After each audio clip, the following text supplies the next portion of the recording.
Hello everyone, स्वागत है आपका हरी कंपटीशन एकेडमी में। जैसा कि आप पीछे बैकग्राउंड देख पा रहे हैं, छात्रावास अधीक्षक, ठीक है, एक बहुप्रतीक्षित पोस्ट था जो कि आपके सामने अभी आ चुका है। देखिए इनका जो सिलेबस है, जैसे आप लोग देख चुके हैं, ठीक है, कंप्यूटर, हिंदी, अंग्रेजी, गणित, सामान्य अध्ययन, समसामयिकी, छत्तीसगढ़ और बाल मनोविज्ञान। ठीक है, यहाँ पे गणित का जो सेगमेंट है वो आपके 20 नंबर का है, ठीक। और इसी गणित के सेगमेंट के तहत जो विगत वर्षों में एग्जाम हुए, एक 2014 और दूसरा 2016, तो उन्हीं प्रश्नों का विश्लेषण आज इस वीडियो के माध्यम से हम आपके सामने लेके आ रहे हैं। ठीक है, तो पहले 2014 का जो पेपर हुआ वार्डन का, उसमें जो क्वेश्चन पूछे गए, ठीक है, उन प्रश्नों को मैं लेकर के आ रहा हूं। इसमें आप जैसा कि देख पा रहे हैं, तो पहला क्वेश्चन है एक समांतर चतुर्भुज से लेकर के। तो पहले तो आप उसके जो एरिया होते हैं कि कौन से पोर्शन से क्वेश्चन आए हुए हैं, आप उनको क्लियर करो। जैसे कि मैं आपको बोलूं कि ये जो पहला क्वेश्चन है ये इकाई 4 से भी संबंधित है और इकाई 3 से भी। वहां पे आप समतलीय आकृतियों के बारे में पढ़ते हो, ठीक है। तो ये एक समतलीय आकृति का हिस्सा है। यहाँ पे इस चित्र पे आप देख पाएंगे, इसमें आपको 2 डायग्राम दिए गए हैं। एक डायग्राम है समांतर चतुर्भुज, पैरेललोग्राम ADCB, या फिर आप बोलना चाहें तो ABCD, ठीक है। दूसरा जो डायग्राम है वो आपका एक त्रिभुज है AMB। दोनों के क्षेत्रफलों का अनुपात इस प्रश्न में पूछा गया है। तो पहले तो दोनों के क्षेत्रफलों को यदि हम लोग देखें, तो ये जो समांतर चतुर्भुज होता है, क्लियर रखिएगा, इसका क्षेत्रफल यदि हम लोग देखें तो आधार और गुणित होता है ऊंचाई। यदि मैं बात करूं इसकी ऊंचाई का, सपोज M से लेकर के मैं B पर एक लंब डाला, जिसको मैं सपोज क्या लिख दिया, तो E, और ये जो ME होगा ये उसकी ऊंचाई होगी। साथ ही यदि हम लोग आधार की बात करें तो इसको सपोज लिख लेते हैं B, तो ये उसका क्या हो जाएगा, आधार हो जाएगा। तो यहां पे मैं समांतर चतुर्भुज का यदि क्षेत्रफल लिखता हूं तो ये हो जाएगा B × H, ठीक है, आधार गुणित ऊंचाई। लेकिन वहीं एक त्रिभुज की बात करें तो जो त्रिभुज का एक यूनिवर्सल फॉर्मूला होता है कि यदि आप उसके आधार और उसकी ऊंचाई के बारे में अवगत हैं तो क्लियर रखिएगा, उसका जो क्षेत्रफल होता है ये त्रिभुज AMB का क्षेत्रफल, तो इसके लिए लिखते हैं हाफ, ठीक है। यहां भी आप क्या लिखते हो, बेस × हाइट, ठीक है। आप लिखना चाहो तो लिख सकते हो हाफ आधार गुणित ऊंचाई। तो ये क्या हो जाएगा, तो लिखिए हाफ B और इंटू क्या रहेगा H, क्योंकि दोनों एक ही आधार पर बने हुए हैं और साथ ही इनकी जो ऊंचाई है वो भी आपस में समान है, ठीक है। तो इन दोनों का रेशियो क्या होगा, ये आपके पास क्वेश्चन है। तो पहले लिख लो हाफ BH रेशियो BH। यहां पे यदि आप इसको क्लियर करेंगे तो BH क्लियर हो जाएगा और आपका आंसर आ जाएगा 1:2, ठीक है। तो यहां से आप आंसर सेलेक्ट कर सकते हैं, ऑप्शन A, ठीक है। सिमिलर सेकंड क्वेश्चन आप देखेंगे तो सेकंड क्वेश्चन में देखिए अनुपातों के बारे में लिखा था। तो अनुपात, औसत या परसेंटेज, इनके बारे में जब भी पढ़ते हैं तो एक बार ऑप्शनल क्वेश्चन को सॉल्व करके देखना चाहिए। जैसे कि इसमें आपको बोला गया कि वर्तमान उम्र ज्ञात कीजिए। तो यदि हम लोग एक वर्तमान उम्र को देखें, यहां पे पहले क्या लिखा है आप उसको क्लियर कर लेना, तो 5:7, ठीक है। तो ये जो वर्तमान उम्र है उनका रेशियो भी आपका 5:7 होना चाहिए। कई बार व्यापम में ऐसे भी क्वेश्चन पूछे गए होते हैं कि इन चारों में से एक ऑप्शन में बस आपको वो रेशियो देखने को मिलता है। यहां पे आप देखेंगे तो चारों के चारों रेशियो आपको उस रेशियो को फुलफिल करता है। जैसे मैं पहले बात करूं तो ये 8 का 5वां गुणज है और ये 7वां गुणज है। सिमिलर 9 का 5वां, 9 का 7वां, 13 का 5वां, 13 का 7वां, 10 का 5वां और 10 का 7वां। तो रेशियो मेथड तो अब फेल हो जाता है। अब यदि मान लो हम लोग लेके चलें, जैसे यहां पे क्या लिखा है, 18 साल पहले उनकी उम्र का अनुपात 8:13 था। तो यदि मैं पहला ऑप्शन लेता हूं और जो व्यक्ति आज 40 साल का है वो 18 साल पहले कितने का रहेगा, तो आप लिख सकते हो -18। और यदि हम लोग -18 करते हैं तो माइनस करने पर ये आपका हो जाएगा 22। सिमिलर आप देखो तो यहां पे क्या है, 56 है। अब 56 है तो आप वहां से क्या करेंगे, 18 साल कम, और 18 साल कम यदि आप करते हो तो ये हो जाएगा 38। देखिए इतने से आप एक बार आंसर चूज कर सकते हो। ये 22 8 के रेशियो में होना चाहिए, तो 22 8 से डिविजिबल नहीं होता है, इसीलिए पहला ऑप्शन आपका क्या हो गया, कैंसिल। सिमिलर आप देखो 45 है, यदि 45 से मैं 18 साल पहले की बात करूं तो ये हम लोग को मिल जाएगा कितना, तो लिख सकते हैं 27, और 27 भी 8 से डिविजिबल नहीं है, तो ये भी कैंसिल हो गया। अब देखो यहाँ पे 65 है, और 65 के लिए यदि मैं लिखूं 18 साल पहले, तो ये कितना हो जाएगा 47, ये भी क्लियर रखिएगा 8 से डिविजिबल नहीं है। अब यहाँ पे 50 है, और 50 के लिए यदि मैं 18 साल पहले की बात करूं तो ये 32 होगा, जो कि 8 से विभाजित होता है। पॉसिबिलिटी है, यही आपका आंसर होगा। ठीक है, 70, तो 70 से भी आप लिख सकते हो 18 साल पहले, तो ये आपको क्या मिल जाएगा, तो यहां पे आप लिखोगे 52। अब देखो इन दोनों का रेशियो 8 से 4 बार, सॉरी 4 से 8 बार, और ये 4 से कितनी बार, तो लिख सकते हो 13 बार। ठीक है, यहां पे भी 8:13 है, आंसर आपका डी। ठीक, अब रही बात इसको बेसिक से कैसे सॉल्व करें, तो पहले को आप लिख लो 5x, दूसरे को आप लिख लो 7x।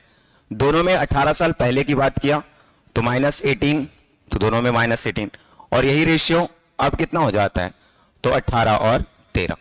यहां से आप सॉल्व करेंगे, आपको x की कोई वैल्यू मिल जाएगी, और उसी x की वैल्यू को आप 5x में रख देना और 7x में रख देना, आपको यहां से, ठीक है, उनकी वैल्यूज मिल जाएंगी। आंसर होगा 50, 70। ठीक है, चलिए नेक्स्ट क्वेश्चन की ओर आगे बढ़ते हैं।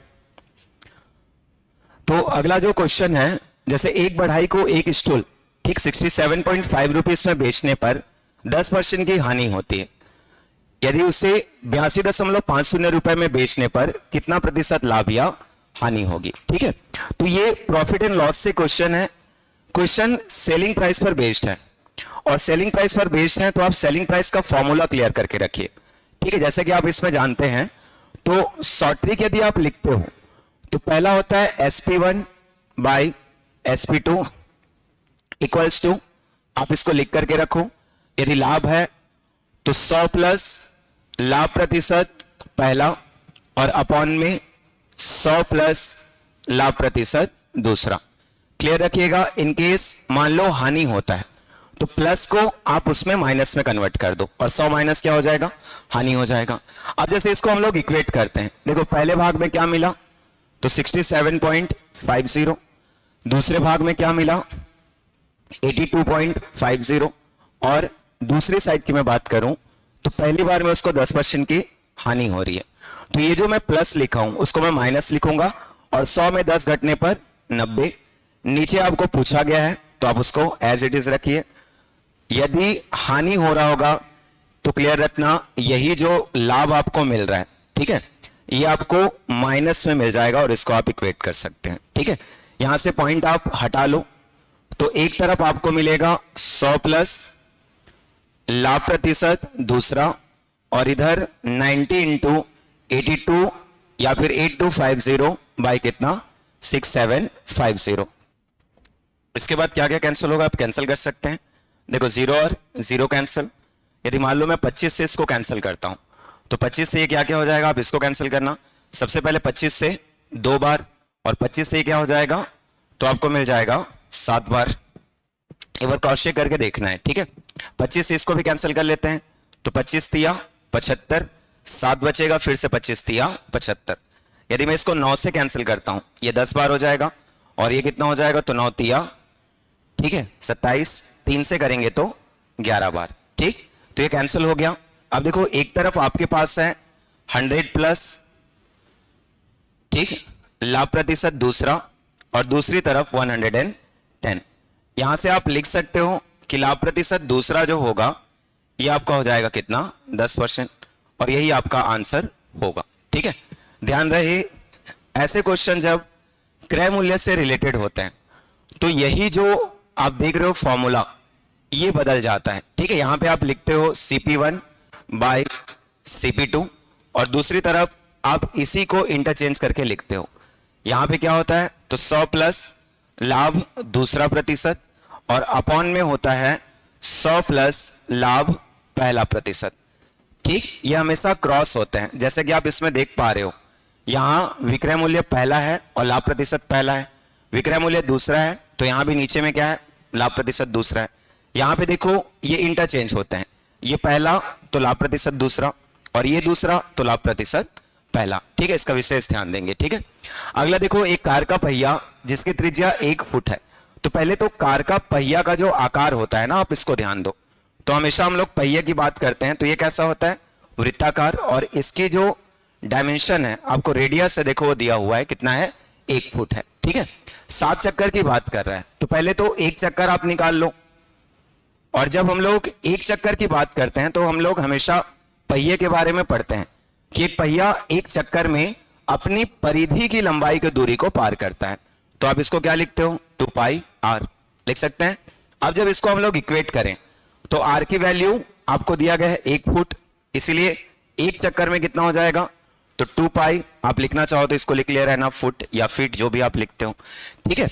इसी में जैसे आप लोग आगे देखोगे तो 7 चक्कर का बोला गया, तो एक चक्कर में जब 2 पाई तो 7 चक्कर में 7 इंटू 2 पाई। पाई की वैल्यू लगभग आप लोग जानते हो 22/7 होता है। 7 कैंसिल और यहां से आपको आंसर मिल जाएगा, ठीक है, 44 फीट, और आपका आंसर इसका क्या होगा, बी, ठीक है। तो इस प्रकार का ये क्वेश्चन वापस आपका क्लियर रखना, जो समतलीय आकृति इकाई 3 है ये वहां से संबंधित है, ठीक है।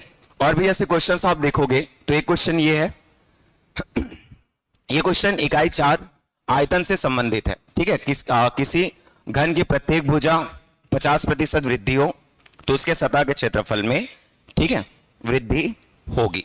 देखो सबसे पहले तो वो 3D शेप को लिखा हुआ है, ठीक। आप एक घन बना करके रखो। अब घन है तो घन की 2 चीजें हम लोग पढ़ते हैं, एक तो आयतन, ठीक है, जो वॉल्यूम होगा, और दूसरा जो आप पढ़ते हो पृष्ठीय क्षेत्रफल, ठीक। और ये उसी पृष्ठीय क्षेत्रफल की बात कर रहे हैं। तो एक चीज होता है कि इसको हम लोग शॉर्ट ट्रिक से सॉल्व कर लें। अब देखो 50% इंक्रीज करने की बात हो रही है। फॉर्मूला आप लोग जानते हो कि जो भी प्रतिशत वृद्धि का फॉर्मूला होता है इसको लिखते कैसे हैं, तो x + y + xy/100। ध्यान रहे क्वेश्चन क्षेत्रफल पर है, यदि आयतन पर होता तो इसी प्रोसेस को 2 बार करते या फिर x + y + z का फॉर्मूला लेते, ठीक है। आप इसको इक्वेट कर सकते हो, ये 50 होगा, ठीक है। फिर क्या हो जाएगा, 50 प्लस कितना, 50 और प्लस हो जाएगा 50 का 50 से मल्टीप्लीकेशन, ये 2500 और बटा कितना, 100। दोनों में से 2 0 कैंसिल, आपको मिल जाएगा 125%, ठीक है। आपका आंसर क्या रहेगा इसका, 125%। रही बात यहां पे, यदि हम लोग इसको बेस से सॉल्व करते हैं तो देखो पृष्ठीय क्षेत्रफल बोला तो एक ही भाग को लेके चल लेते हैं। अब एक भाग को ले, यदि इस घन की भुजा 10 होगी तो इसका पृष्ठीय क्षेत्रफल क्या हो जाएगा बताइए, घन मतलब भुजा का वर्ग, और 10 का वर्ग कितना होगा जी, आप लिख सकते हो कितना, 100। आपको बोला गया 50% बढ़ा दो, तो जब 50% बढ़ाएंगे ये 10 से आधा बढ़ जाएगा, मतलब कितना हो जाएगा, तो आप इसको लिख सकते हो 15, और 15 का वर्ग कितना हो जाएगा, 225। तो देखो 100 से 225 का होना मतलब आप लिख सकते हो कि 125 की वृद्धि हुई, और किससे वृद्धि हुई, 100 से, और इनटू कितना, 100। यहां पे आप कैंसिल कर सकते हो, यहां भी आपको आंसर मिलेगा कितना, 125, ठीक है। तो एक बार बना करके देखोगे। चलो अगला क्वेश्चन आपको फिर से अनुपात और समानुपात से दिया गया। जैसे ऐसे क्वेश्चन जो दिए गए हैं, ठीक है, आप फिर से यदि आप हिट एंड ट्रायल लेते हैं, ऑप्शनल लेते हैं, तो आप उनको भी ले सकते हो। क्वेश्चन में क्या बोला गया तो उसको क्लियर रखना। देखो क्वेश्चन में आपको पूछा गया है कि पार्टी में कुल कितने व्यक्ति थे। तो पार्टी में कुल कितने व्यक्ति थे मतलब दोनों अनुपातों का योग। यहां पे क्या दिया गया, तो 5:3 थे। समझना 5:3 मतलब आप लिख सकते हो 8 भाग। यदि 32 को लें तो यहां पे 32 8 भाग में बटेगा, और 32 यदि 8 भाग में बट गया तो 1 भाग 4 का होगा, ध्यान दीजिएगा। अब ये 4 का होगा मतलब 5 वाले कितने हो जाएंगे, 4 पंचे 20 और 3 वाले 12। अब यदि मैं 20 में से 10 लड़कों को, ठीक है, भेज देता हूं तो ये 10 हो गए, और ये कितने, 12। देखो इनका अनुपात 1:1 होगा क्या, तो संभव नहीं है। पहला ऑप्शन क्या हो गया, कैंसिल। सिमिलर मान लो 40 है, 40 8 भाग में बटेगा तो 1 भाग कितने का, 5, और 5 पंचे 25 और 5 तिया 15। यदि 10 लड़के चले भी जाते हैं तो बचेंगे कितने 15, और पहले से कितने थे लड़कियां कितनी 15। देखो इनका अनुपात क्या हो जाएगा 1:1। क्वेश्चन के अकॉर्डिंग आंसर कौन सा है आपका, ठीक है बी 40। रही बात इसको बेसिक से सॉल्व करने का, फिर से मैं आपको वही बोलूंगा कि आप एक को 5x ले लो और एक को 3x। क्वेश्चन के अकॉर्डिंग देखो आपको क्या बोला गया, तो पार्टी से 10 लड़के चले जाते हैं, 10 लड़के चले जाते हैं मतलब -10, और ये आपको मिल जाएगा 1:1, क्रॉस मल्टीप्लाई, ठीक है। तो 5x - 10 equals to 3x, equate करेंगे तो 2x इक्वल्स टू 10, x की वैल्यू मिल गई 5। अब देखो लड़के कितने होंगे, तो 5 पंचे 25, लड़कियां कितनी होंगी, तो 5 तिया 15, ओवरऑल देखें तो 40। एक बार अपने से बना करके आप लोग देख लेना, ठीक है। ये आपका क्या हो जाएगा, तो 76 नंबर का क्वेश्चन। चलो अगला फिर क्वेश्चन है समतलीय आकृति से रेखा एवं कोण पर संबंधित मानते हैं इसको। यहां पे देखो, तो यदि निम्नलिखित चित्र में AB बराबर AC, देखो यहां पे जो डेटा दिए जाते हैं इनको पहले आप लोग क्लियर करो। AB और AC आपस में क्या है, समान है, ये बता दिया गया, ठीक है। आगे क्या लिखा, कोण ABC 50 डिग्री है। कौन से कोण की बात कर रहा है, A, B और कौन सा C, तो ये आपका कितना हो जाएगा 50 डिग्री, ठीक है। आगे AM BC पर लंब है। अब देखो ये जो AM होगा ये BC पर क्या है, लंब है, इसका मतलब ये 90 डिग्री का कोण बनाएगा, ठीक है। आप इधर भी 90 लिख सकते हो और इधर भी 90 लिख सकते हो। आपको पूछा क्या, MAB, मतलब यहां से लेकर के आपको ये जो कोण बन रहा है इसके बारे में पूछ रहा है, तो आप इतने में ही आंसर कर सकते हो। एक त्रिभुज बनेगा और त्रिभुज का जो अंतः कोण होता है, आप पढ़ चुके हो त्रिभुज के अंतः कोण के बारे में, तो अंतः कोणों का योग हम लोग लिखते हैं 180 डिग्री होता है। देखिए आपके पास क्या क्या है, तो 90 और 50 पहले से हैं, दोनों को आप जोड़ेंगे कितना आ जाएगा 140, और इसी आधार पर आप इसको लिख सकते हो कि ये कितना होगा 40 डिग्री। रही बात इस कोण के बारे में यदि पूछता, ठीक है, जो कि व्यापम में पूछा जा चुका है, ठीक है, कि ये दोनों भुजा जब समान है तो इनके बनने वाले सम्मुख कोण भी क्या होते हैं, समान होते हैं, तो ये भी कितने का होता 50 का। यहां भी आपको इस वाले कोण को पूछा है, इसलिए आंसर क्या हो जाएगा आपका 40 डिग्री, ठीक है। अब देखो अगला फिर लिखा कि 0.3, इसको 0 पॉइंट लिख लेना, ये क्या हो जाएगा 0.03, और उसका 5%, यदि 0.05 है, सॉरी 0.03 का 5%, क्या लिखा 0.05 का कितना परसेंट होगा, ठीक है। देखो इसको जब भी हम लोग लिखते हैं तो सबसे पहले तो हम लोग एक बेस की बात करते हैं जिसके साथ का गुणा होता है, ठीक है, आपको मैं पहले भी ये चीजें बता चुका हूं।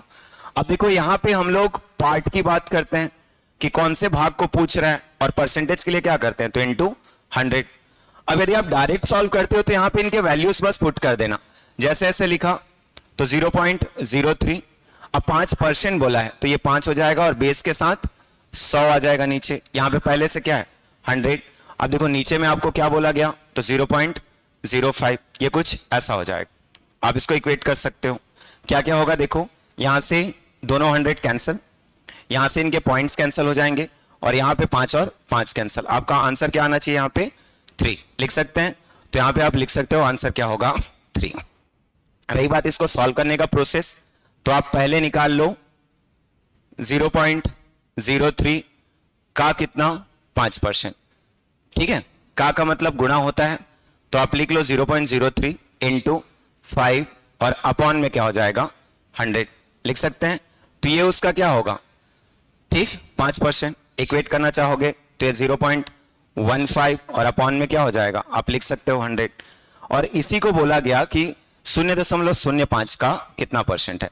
तो यदि ये 0.05 का, ठीक है, सपोज x% होता तो हम लोग लिखते कैसे इसको, तो कुछ इस प्रकार से, ठीक है, यहां से 100 और 100 कैंसिल, और x बराबर आप लिखते तो 0.15 बाई 0.05, यहां से देखो पॉइंट के बाद दोनों में 2-2 डिजिट्स हैं, तो ये आपको ओवरऑल मिलेगा 15/3, यहां पे आप इक्वेट कर सकते हो कितना 5, ठीक है, आपका आंसर क्या हो जाएगा 5। अगला 79 क्वेश्चन, एक डायग्राम आपको दिया गया, फिर से रेखा एवं चित्र, ठीक, तो उपरोक्त खींचा गया चित्र क्या होगा। देखिए आपको मैं यहां पे यदि बात करूं तो ये एक चतुर्भुज है, ठीक है, 4 भुजाओं से मिलकर बना है। अब चतुर्भुज को जब हम लोग कैटेगराइज करते हैं तो मैं आपको 2 भाग में करने बोला था। एक भाग क्या होता है, दोनों जोड़ा, ठीक है, दोनों पेयर जो होते हैं भुजाओं के वो समांतर होते हैं। तो यहां पे जितने भी आपको मिलते हैं ये समांतर चतुर्भुज के भाग होते हैं, जैसे आयत, वर्ग और समचतुर्भुज। ठीक है, वहीं यदि हम लोग दूसरे भाग की बात करें तो ये समलंब चतुर्भुज होता है। और समलंब चतुर्भुज में आप देखोगे तो एक जोड़ा केवल क्या होता है, समांतर होता है। ठीक है, यहां पे भी यदि आप क्लियर करोगे तो DC और AB ये दोनों बस समांतर हैं, पैरेलल हैं। लेकिन यदि हम लोग AD और BC की बात करें तो ये आगे चल के कहीं ना कहीं एक दूसरे को इंटरसेक्ट करेंगे। ठीक है, आपका आंसर क्या हो जाएगा इसका, तो लिख सकते हो समलंब चतुर्भुज। ठीक है, चतुर्भुज भी लिखोगे वो सही होगा, लेकिन याद रहे चतुर्भुज समांतर चतुर्भुज भी होता है, आयत भी होता है। ठीक है, यहाँ पे बाकी सभी आपके क्या है, चतुर्भुज होते हैं। बाकी यहाँ पे आंसर आपका होगा कौन सा, तो समलंब चतुर्भुज। ठीक है, आगे भी देख लीजिए और किस प्रकार के क्वेश्चन है। जैसे ये क्वेश्चन लिखा गया कि घनाभ की लंबाई एवं चौड़ाई में 20% की वृद्धि होती है। ठीक है, और ऊंचाई में 15% की कमी की जाती है, उसके आयतन में कितने प्रतिशत का परिवर्तन होगा। देखो इसको यदि आपका कैलकुलेशन अच्छा है तो डायरेक्ट हम लोग आयतन में जो परिवर्तन है इसके लिए भी फॉर्मूला लिख सकते हैं। ठीक है, क्या क्या लिखते हैं, x + y + z plus continue क्या लिखते हैं, xy / 100, yz / 100 और zx / 100 प्लस xyz / 100 × 100। यदि आपका कैलकुलेशन अच्छा है तो आपके लिए फॉर्मूला भी अच्छा है। यहाँ पे जो भी कैलकुलेशन है वो थोड़े लेंदी होते हैं, लेकिन जब इसी क्वेश्चन को आप सॉल्व करते हो x + y + xy / 100 से, तो यहां आपका कैलकुलेशन आसान हो जाता है। सबसे पहले तो तीनों डायमेंशन को लिख दो। देखो लंबाई भी 20% वृद्धि की बात है, लिख सकते हैं। चौड़ाई की बात करूं तो ये भी 20% वृद्धि की बात है, लेकिन यदि मैं ऊंचाई की बात करूं तो वो लिखा 15% कमी। तो हम लोग कोई भी दो को पहले लेकर के चल सकते हैं। जैसे इन दोनों को मैं ले रहा हूं पहले, तो दोनों प्लस में है, क्या हो जाएगा, तो इनके समतुल्य निकाल लो। 20 + 20 प्लस 20 × 20 400 बाई कितना 100, यहां से इक्वेट कर देंगे तो 40 और 4 44। देखो इसको मैं 2 बार 20 और 20 लिखूं, उससे अच्छा मैं इसको 44 लिख लेता हूं। दूसरा तो कमी है इसलिए माइनस में होगा, फिर दोनों को आप लिख लो तो ये 44 - 15 और फिर से माइनस प्लस का मल्टीप्लीकेशन, यहां पे आप लिख सकते हो -15 से मल्टीप्लाई करेंगे तो ये 660 और बटे क्या लिखोगे आप 100। ठीक है, आप इसको इक्वेट कर सकते हैं। देखो 44 में आप 15 माइनस कर लेना, तो 44 में 15 माइनस करेंगे हम लोग का हो जाएगा 29। अब 29 में आप इसको इक्वेट करोगे तो 6.6 आ जाएगा, तो 29 - 6.6। देखो 29 में 6 गया 23 और 0.6 गया, तो आप इसको लिख सकते हो 22. ठीक है 4। तो आपका आंसर आना चाहिए उपयुक्त में से कोई नहीं। ठीक है, तो ये आपका फाइनल आंसर हो जाएगा। ठीक, सिमिलर देखो एक 81 का क्वेश्चन है। ठीक, यहां पे क्या लिखा, एक सरल रेखा एक वक्र को काटती है। ठीक, तो जैसे इनके लिए हम लोग देखते हैं तो पहला ऑप्शन क्या लिखा है, देखो किसी बिंदु पर नहीं। ठीक है, एक बिंदु पर, एक से अधिक बिंदु पर, ठीक, और उपरोक्त में से कोई नहीं। तो ऐसे क्वेश्चन जब हम लोग सॉल्व करते हैं तो हमारे मन में कई सारे विचार आते हैं। ठीक है, यहां पे देखिएगा, ध्यान रखिएगा ऐसे क्वेश्चनों के लिए। तो एक चीज तो ये होगा कि यदि एक सरल रेखा आप खींच रहे हो तो यहां पे लिखा जाता है कि एक वक्र जो होगा इस प्रकार से होगा। ठीक है, सपोज मान के चलते हैं। ठीक, तो जनरली हमेशा दिया जाता है कि एक सरल रेखा एक वक्र को 2 बिंदु पर काटती है। ठीक है, समझना कितने बिंदु पर काटती है, 2 बिंदु पर। लेकिन अब इनमें सोचने के तरीके कई होते हैं। जैसे ये क्वेश्चन जो लिखा हुआ है, कुछ लोग ये सोचेंगे कि किसी बिंदु पर नहीं। तो यदि मान लो मैं ऐसा ले लूं, एक सरल रेखा और वक्र इस तरफ जा रहा है, अब बोलोगे आप कि कहीं पे नहीं काट रहा है। तो यदि उसने क्वेश्चन पूछा है, ठीक है, कि एक सरल रेखा एक वक्र को काटती है, तो ये मान के चल रहा है कि एक सरल रेखा आएगी और यदि वो वक्र रहा तो उसको इंटरसेक्ट करते हुए जाएगी। तो यहां पे यदि आप ऐसा सोच रहे हो तो आप गलत हो, ठीक है। आप बोलोगे एक बिंदु पर, तो यहां पे कुछ लोग ऐसा भी बोलते हैं कि एक सरल रेखा सपोज ऐसा हो जाएगा तो ये एक बिंदु पर काटेगा। तो ये सोचना गलत नहीं है, लेकिन क्वेश्चन के अकॉर्डिंग यदि हम लोग देखें तो इसका आंसर होना चाहिए एक से अधिक बिंदु पर, ठीक है। बाकी आप इसको प्रॉपर चेक कर सकते हैं, हो सकता है आंसर आपको उपयुक्त में से कोई भी देखने को मिले, क्योंकि लोगों की थिंकिंग होती है और उसके अकॉर्डिंग लिखते हैं। बाकी यदि आप सरल रेखा के बारे में पढ़ते हैं तो वो वक्र को दो बार क्या करती है, प्रतिच्छेद करती है, काटती है, ठीक है। आगे लिखा देखो, एक घनाकार बर्तन की साइड, साइड मतलब भुजा, ठीक है। आप फिर से यहां पे देखोगे तो आपको क्या मिल जाएगा, एक घन, और इसमें बोला गया कि इसकी भुजा कितनी है, 4 है। क्या बोला गया, अधिकाधिक कितनी लंबाई का रॉड रखा जा सकता है। तो ये जो अधिकाधिक लंबाई का रॉड देख रहे हैं इसी को एक घन का विकर्ण लिखते हैं, और ये जो विकर्ण होता है ये √3 इंटू भुजा के बराबर होता है। तो यदि हम लोग इसको लिखें तो आंसर हो जाएगा 4√3। आप लिख सकते हैं आंसर कितना, 4√3 मीटर, ठीक है। तो ये हो जाएगा आंसर। देखिए इसमें फिर से क्वेश्चन दिया कि एक वृत्त की त्रिज्या 1 सेंटीमीटर बढ़ा दिया जाए तो वृत्त की नई परिधि और नए व्यास में अनुपात होगा। तो पहले तो आप एक वृत्त की त्रिज्या मान के चलो, देखो ये पहले कितना था, r, लिख सकते हैं। अब ये जब r होगा तो इस कंडीशन में पहले परिधि को लिख लेते हैं 2 पाई r, और फिर व्यास लिखा है तो व्यास कितना हो जाएगा जी, 2r, ठीक। ये प्रारंभिक कंडीशन है। क्वेश्चन में बोला गया कि आप इसी वृत्त में क्या करो, तो 1 सेंटीमीटर वृद्धि कर दो। तो अब जो इसका रेडियस होगा लिख सकते हो r+1। देखो इसमें लिखा हुआ है त्रिज्या 1 सेंटीमीटर बढ़ा दी जाए, तो जैसे ही r+1 होगा, याद रखिएगा ये जो व्यास था, सॉरी ये परिधि था, ठीक है। ये जो परिधि हम लोग ले रहे थे 2 पाई r, ये अब होगा 2 पाई r+1, और इसकी मैं बात करूं तो ये 2r+1। देखो दोनों में यदि आप रेशियो देख रहे हो, अनुपात देख रहे हो, तो ये r+1 और r+1 कैंसिल हो जाएगा, 2 और 2 कैंसिल हो जाएगा, तो आपको मिल जाएगा π/1, ठीक है। तो आपका आंसर क्या होना चाहिए, π/1 लिख सकते हैं। चलिए अगला क्वेश्चन है साधारण व्याज से, कि एक व्यक्ति 2 बैंक ए तथा बी से, तो इसको आप पहले एलिगेशन से लिख ले रहे हैं ना, ए और बी, ठीक, 5% और कितना 7% पर लेता है, ठीक। क्या लिखा, 9,000 रुपए ऋण प्राप्त करता है। यदि 2 वर्ष में उसे पूरी राशि पर 954 रुपए ब्याज चुकाना पड़ता है। देखो ये जो ब्याज आप देख रहे हो, ठीक, 954 रुपए, ये 2 वर्ष का है। तो यहां से आप 1 वर्ष का ब्याज निकाल लो। तो जब 1 वर्ष के लिए हम लोग लिखेंगे ये 2 से कैंसिल हो जाएगा, तो 2 चौक 8, 2 सत्ते 14, और ये फिर आप क्या लिख सकते हो, 2 सत्ते 14 लिख सकते हैं ऐसा।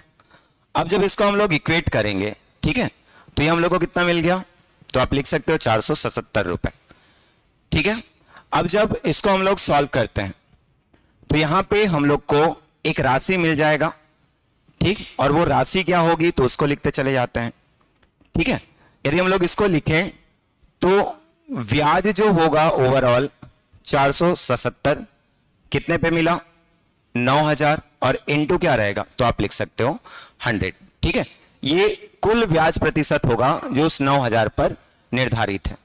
तो जब इसको हम लोग इक्वेट करेंगे, देखो यहां से 2 0 कैंसिल, आप 9 से कैंसिल करोगे तो ये 10 बार, और ये 9 पंचे 45 और 9 तिया 27, मतलब 53/10। तो यदि मैं कुल पर ब्याज लिखूं तो ये 5.3 होगा, ठीक है, आप इसको लिख सकते हैं। अब देखिए जब 5.3 होगा कुल पर, तो हम लोग एलिगेशन प्रोसेस से इसको इक्वेट कर सकते हैं। 5.3 5 से बड़ा है, 7 से छोटा है, यहां पे क्या हो जाएगा 0.3, और इनकी हम लोग बात करेंगे तो ये मिल जाएगा 1.7, मतलब हम लोग को मिल गया 17:3। इसका शाब्दिक अर्थ होता है कि यदि 9,000 को हम लोग 17 और 3 में बांटें तो ए से उतनी राशि ली गई थी और बी से उतनी ही राशि, देखो दोनों को लेकर के पूछा हुआ है। तो यदि मैं बात करूं ए के लिए तो ए से प्राप्त राशि बराबर 17 भाग कितने का, तो 20 भाग, और गुणित क्या हो जाएगा यहाँ पे, तो आप लिख सकते हो 9000। देखो इसको आप इक्वेट कर सकते हो, तो 2 से हम लोग कैंसिल करेंगे तो ये 450, ठीक है, आपको ये मिल गया। और जब आप इसको इक्वेट करते हो तो 17 का 0 बार, फिर 17 पंचे, ठीक 85, 5 आ गया, 8 बचा, और आप 17 चौक लिखोगे 68, 68 और 8, ठीक है, आप लिख सकते हैं 76। ए से कितना लिया वो, तो 7650, तो बी से कितना हो जाएगा, तो 1350, ठीक है। आप चाहो तो 3/20 गुणित 9000 लिख सकते हैं, ठीक है। चलिए नेक्स्ट क्वेश्चन। देखो ये क्वेश्चन, पेट्रोल की कीमत में 25% वृद्धि होती है तो भोग में कितने प्रतिशत की कमी की जाए या कमी लाई जाए कि कुल व्यय पहले जैसा रहे। जैसा कि हमेशा की तरह हम लोग इस क्वेश्चन को जब सॉल्व करते हैं तो पहले तो ये पॉइंट को देखते हैं कि ऐसा दिया गया है कि नहीं दिया गया, कि कुल व्यय पहले जैसा रहे। अब वैसे लिखा गया तो देखो पहले पेट्रोल की कीमत को मान लेते हैं कि पहले पेट्रोल की कीमत कितनी रही होगी, 100, 25% वृद्धि हुआ, आप इसको क्या लिख दिए, 125। अब वापस इस 125 को 100 में कन्वर्ट करना है, तो पहले तो कितनी कमी करनी पड़ेगी, 25 की। अब बात आती है किससे कमी करनी पड़ेगी, तो 125 से, और इनटू क्या हो जाएगा 100, तो 25 से 5 बार और 5 से 20 बार। खैर ये क्वेश्चन यदि आप व्यापम की तैयारी कर रहे हो तो आपको रटा रुटाया होना चाहिए, ठीक है। ये क्वेश्चन जैसे जो फ्रेशर्स होते हैं उनके लिए कुछ नया होता है, लेकिन जो पहले से प्रिपरेशन कर रहे हैं उनके लिए क्वेश्चन काफी आसान होता है, उनको याद रहता है कि यदि 25% की वृद्धि है तो 20% की कमी होगी, या फिर 20% की कमी है तो 25% की वृद्धि होगी। सिमिलर 20% के लिए बताया जाता है कि यदि 20% वृद्धि तो 16 से ही 2/3% कमी, और यदि 16 से ही 2/3% कमी तो 20% वृद्धि, ठीक है। आपको ये चीजें क्लियर होना चाहिए। देखो आगे लिखा कि 285 किलोमीटर ट्रेन तथा बस से 6 घंटे में सफर करता है, ठीक है। पहले वह बस से 40 किलोमीटर प्रति घंटे की रफ्तार से तथा ट्रेन में 85 किलोमीटर प्रति घंटे की रफ्तार से पूरी दूरी तय करता है। वह ट्रेन से कितनी दूरी तय करता है, तो जैसे आप चाहो तो ऑप्शनल भी सॉल्व कर सकते हो। पहले आप देखो कि वो किससे जा रहा है या किससे पूछ रहा है, ट्रेन से। मान लो पहला ऑप्शन 85 लिखा है, यदि वो 85 किलोमीटर तय करेगा किस चाल से, तो लिख सकते हो 85 से। अब ये बताओ बचा कितना, यदि ये ट्रेन से करेगा तो शेष किससे करेगा, बस से। 285 किलोमीटर था, 200 बच गया, और इस 200 को किससे करेगा, 40 से। कर सकते हैं। अब जब इसको आप इक्वेट करोगे क्या क्या होगा, तो आप इनको लिख सकते हो। देखो यहां से क्या होगा 1, और यहां से कितना हो जाएगा 5, ओवरऑल देखें तो कितना हो गया 6, लिख सकते हैं। तो हम लोग पहला ऑप्शन को यहां पे टिक कर सकते हैं। दूसरा चीज अब आप लिखोगे, देखो इस क्वेश्चन को सोचने का तरीका दूसरा भी होता है कि आप यहां पे देख पा रहे हो कि बस से 40 किलोमीटर प्रति घंटे की रफ्तार से जाता है और ट्रेन से 85 किलोमीटर प्रति घंटे की रफ्तार से। तो यदि आप इन दोनों को क्लियर कर पाते हैं, देखिए ध्यान दीजिएगा, बस से 40 और ट्रेन से 85, ठीक है। यदि मैं 85 की बात करूं तो ये भी क्या होगा जी, आप लिख सकते हो क्या होगा 40 और कितना 45। इसका शाब्दिक अर्थ होता है कि 40 तो दोनों में कॉमन है, लिख सकते हैं। मतलब वो 6 घंटे 40 किलोमीटर की रफ्तार से वो चला ही होगा, और इस 40 किलोमीटर प्रति घंटे की रफ्तार से वो 240 किलोमीटर तय कर गया। तो अब बचा कितना बताओ, तो 45 किलोमीटर, ठीक है, बचेगा क्योंकि 240 285 में से तय कर लिया, तो बचा कितना है 45। और उसी 45 को किस साल से चलेगा, 45 किलोमीटर पर आवर, क्योंकि हम लोग इन दोनों को इक्वेट कर लिए ना, समझना। तो 45 से लेंगे और 45 से इसको कितना 1 घंटे में लिख सकते हैं। इसका मतलब वो ट्रेन से कितने घंटे सफर कर रहा है, तो लिख सकते हो 1 घंटे। इसीलिए 85 गुणित 1 क्या हो जाएगा 85। एक बार इसको समझना, ठीक है, क्लियर करना। चलिए अगला क्वेश्चन। तो क्या लिखा, 5 मीटर लंबे 4 मीटर चौड़े और 3 मीटर ऊंचे कमरे की दीवारों का पुताई का खर्च 5 रुपए प्रति वर्ग मीटर है, ठीक है, के हिसाब से कितना होगा। मतलब ये आपको टोटल खर्च पूछना चाहता है। तो सबसे पहले तो एक कमरे में, ठीक है, 4 दीवारें होती हैं, उन चारों दीवारों की बात की जा रही है, तो जब इसके लिए आप लिखते हो 4 दीवारों के लिए, तो एक फॉर्मूला निकल के आता है 2 लंबाई प्लस चौड़ाई और इनटू क्या हो जाता है ऊंचाई। ठीक है, ऐसा लिखते हैं। यहाँ पे फर्श और जो छत होता है उन दोनों के क्षेत्रफलों को छोड़ दिया जाता है। ठीक है, तो जब इसको हम लोग सॉल्व करेंगे, देखो क्या क्या आ जाएगा। 2 लंबाई कितना है तो आप लिख सकते हो 5, चौड़ाई कितना है तो 4, और उसके बाद ऊंचाई कितना है 3। इसको आप लिखेंगे, ये 2 हो जाएगा, यहाँ पे 5 और 4 9 और गुणित कितना 3, तो 2 निया 18 और 18 तिया कितना 54। मतलब हम लोग को उस कमरे में 54 वर्ग मीटर की क्या करनी है तो पुताई करनी है। और 1 वर्ग मीटर का खर्च कितना है 5 रुपए। तो लिख सकते हो कि जो पुताई का खर्च होगा, ये पुताई का खर्च जो होगा आप बता सकते हो 54 वर्ग मीटर है, और 1 वर्ग मीटर के लिए 5, मतलब इसको यदि हम लोग लिखें तो यहां पे क्या हो जाएगा 5 चौक 20, 0 2 लिखेंगे, 5 पंचे 25 और 2 कितना 27, तो कुल कितना चार्ज लगेगा तो लिख सकते हो 270 रुपए। ठीक है, अगला क्वेश्चन है 2 अंकों का योग, ठीक है 144 है और उनका एलसीएम 420 है, तो छोटा अंक ज्ञात कीजिए। देखिए यहां पे यदि हम लोग मान के चलते हैं कि 2 अंक होगा, ठीक है, एक पहला अंक और एक क्या होगा दूसरा अंक। इनको सॉल्व करने का सबसे अच्छा तरीका माना जाता है कि आपको जो दिया गया है कि उनके अंकों का योग 144 और लघुत्तम समापवर्त्य 420, दोनों ही केस में एक संख्या में उसका HCF जो होता है, महत्तम समापवर्तक जो होता है, वो इंक्लूडेड रहता है। इसीलिए इन दोनों को हम लोग चेक करते हैं, और दोनों को चेक करने के पश्चात इन दोनों का जो ठीक है HCF होगा वो क्या होगा उसकी बात कर लेते हैं। तो यदि हम लोग इन दोनों को इक्वेट करें, ठीक है, तो क्लियर रखिएगा दोनों को इक्वेट करने पर ये दोनों 12 से डिविजिबल हैं, और वही 12 इन दोनों का HCF होगा। पहले आप HCF निकालना सीखना। दोनों जिस कॉमन वैल्यू से डिविजिबल हैं या डिवाइड हो रही हैं, ठीक, वो उनका HCF है। इसीलिए पहली संख्या 12x और दूसरी संख्या 12y।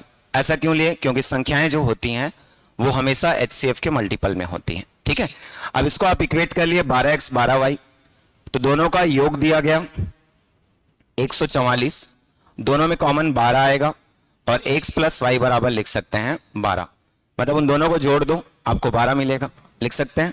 दूसरा चीज कि यहां पे दोनों का गुणनफल लिखा है, सॉरी दोनों का एलसीएम लिखा है, तो 12xy इक्वल्स टू 420। आप जानते हो कि एलसीएम जो होता है HCF के साथ उनके फैक्टर्स का, ठीक है, क्या होता है गुणनफल होता है। यहां से xy को आप लिख सकते हो, तो xy को आप लिखोगे तो 12 तिया 36 और 12 पंचे 60। ठीक है, आपको x प्लस वाई 12 मिला, x इंटू वाई 35। यदि हम लोग इन दोनों को इक्वेट करें, x की वैल्यू 7 होगी और y की वैल्यू 5 होगी। ठीक है, आप सॉल्व करके देख सकते हैं। तो जब 7 और 5 होगी तो पहला अंक होगा 12 सत्ते 84, दूसरा अंक होगा 12 पंचे 60। पूछा है छोटा अंक कौन सा होगा, तो छोटा अंक होगा 60। यदि बड़ा पूछता तो आंसर आपका होता 84। ठीक है, चलिए अब देखिए 2 क्वेश्चन और हैं। ठीक, तो 3 पहिए 1 मिनट में 20, 30, 40 चक्कर लगाते हैं। यदि वे किसी एक विशेष स्थान से चक्कर आरंभ करें तो कितने देर में वे पुनः उसी स्थान में आ जाएंगे। तो ये जो क्वेश्चन होता है पहले तो क्लियर रखना, ठीक है, ये एलसीएम आधारित प्रश्न होते हैं। आपको जब भी एलसीएम की बात की जाती है आप एक चक्कर की बात करोगे, क्योंकि एक चक्कर में वो व्यक्ति वापस उसी बिंदु पर होता है।